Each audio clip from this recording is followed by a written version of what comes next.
everyone, it's Leanne. Welcome to my art channel. So today I have this little Bellsprout that I drew. This is a Pokemon, and I've had this drawn for a while, but I just haven't got around to editing my video, but I have it ready now, so I'm excited to post this. So this entire sketchbook that I have is all toned tan paper, and I've been drawing just Pokemon in this sketchbook. So if you've looked at some of my other videos, I've posted a sketchbook tour as well as some other Pokemon that I've drawn. And so this is my latest drawing. And so I start everything out the same way. I've been using Pokemon Go as my reference. And so I go through my Pokédex and I find my favorite Pokemon and take a screenshot of maybe if you tap on the Pokemon, they'll do things, they'll jump up or make noises or something. And sometimes the expressions you can capture are kind of cute. So that's how I get my poses for my drawings. So this little guy, I did the little screenshot from him in the app, and then I used him as my reference to sketch him out in my toned tan notebook. Now he was a little tall. He got a little taller than I anticipated. He almost hit off the top of the page, but one of my goals has been to try and center my drawings better. And so I've gotten a little bit better at that than I was at the beginning, but it's kind of still challenging. Everything ends up bigger as I start drawing it for some reason. But anyhow, so I've sketched him out, and then I like to take fine tip marker, and outline the colors. I used to outline in black, and now I like to outline in the color of whatever section I'm doing. So like for the Bellsprout head, I outlined him in yellow, and then his little snout was pink, and his leaves are green, and that sort of thing. And then to start building up color, I always work from the highlights first, and I work lightest to darkest because it's hard with colored pencil to bring in those whites and those light colors once you have those dark colors down. They don't layer like that. You have to make sure you add the highlights first. So I usually go in with a white pencil, and I just lay down or block out my highlights. So for this, I used mostly Faber-Castell Polychromos pencils. I've been switching over to those. I was using Prismacolor, and I like Prismacolor. I find they blend really easy, but I did want to try a version of something using my new Polychromos. I bought I think it's the 12 tin, and then I picked up a few loose leaf open stock pencils too.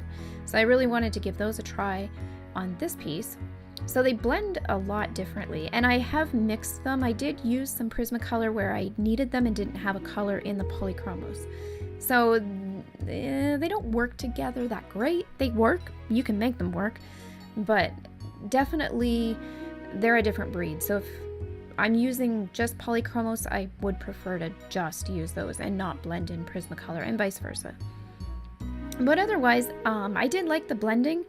And the thing I like about the Polychromos is you can layer them a lot, and you don't get that wax buildup that you get with Prismacolor, because after a while, Prismacolor just does not take on any more color. No matter what you put down, it just doesn't change. It's just wax, and it has that thick coating, and you just can't break through it. So you have to make sure you really know your colors. But the Polychromos lay down thick, and they build up quick, so you have to do a lot of light layers. That was the one difference I found. So then once I have my highlights blocked out, I start working up the body colors, and I try to incorporate some interesting colors, not just using yellow for the little Bellsprout head. Like I put in some orange and a little bit of green reflecting off the leaves underneath this chin. I wasn't crazy about how the snout turned out. I didn't like the blue. At the end of it, when I was done, this is probably one thing I do regret. Everything's kind of a learning experience, but that I'm just not crazy about. I probably would change that, maybe something more closer to that red cranberry color. But anyhow, I mean, it's okay. I got the modeling down, which is what I was also aiming for, just to get that curvature look.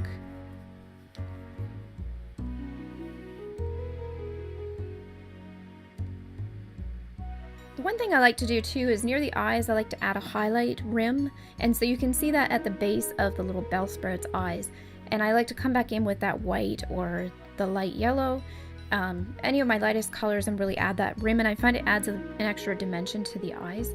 It's just something I've started doing in my last couple drawings, and it's a helpful technique, and I've found that it's worked in other sketches and stuff I've done too, so I try to incorporate that in.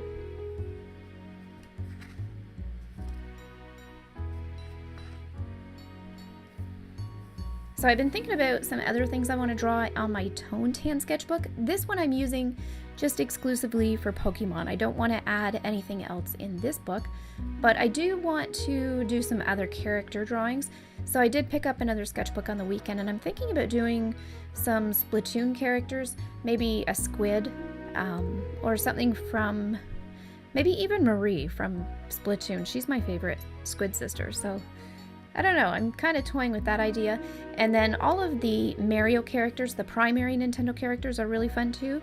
I think the mushroom would be really fun, or doing Goomba would be fun, so maybe looking at some of those characters. I've seen other people do them too, and there's a lot of simple, bold shapes and really bright colors, so it makes for something that's easy and simple, but you can add a lot of interest and detail with those shapes and doing the different colors. So I think something like that might be fun. I'm kind of toying around with it.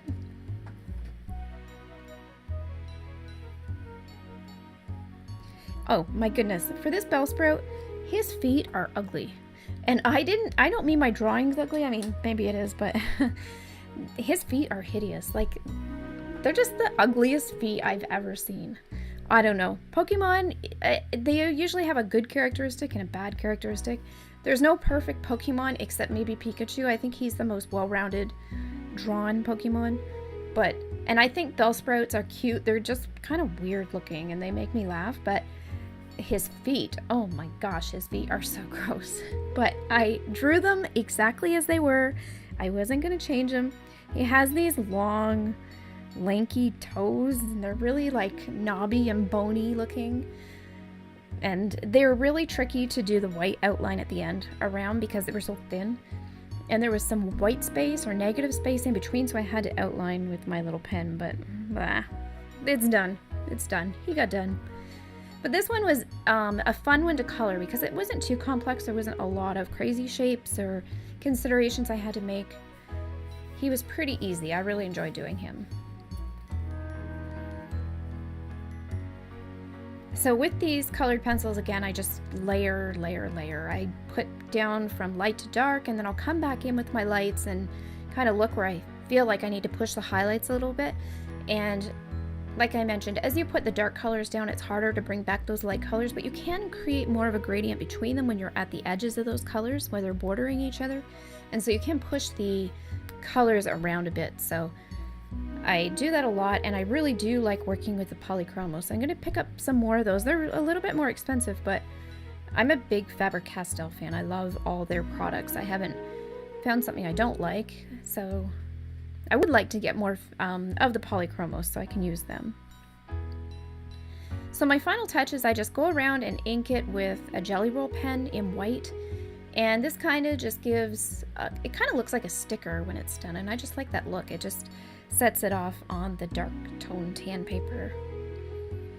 Now I have been using Jelly Roll pens, and I don't know if it's just because my pen's kind of old. It does have, like, it's half full of ink. It's not dry or anything, but it skips when I write my lines. So I have started using a Uniball, I think it's Sigma Uniball or something like that, and it glides better and it has a thicker, even line. The ink just seems a little more fluid in it, so I might try that for my next one. But I think inking the lines and doing this white outline is my favorite part. This is definitely my favorite part because I know I'm at the end of my drawing and I'm satisfied with it and happy where it is, and I just get to relax. I don't have to think about what I'm doing. I just kind of just do the lines and let my mind wander. So this is my favorite part.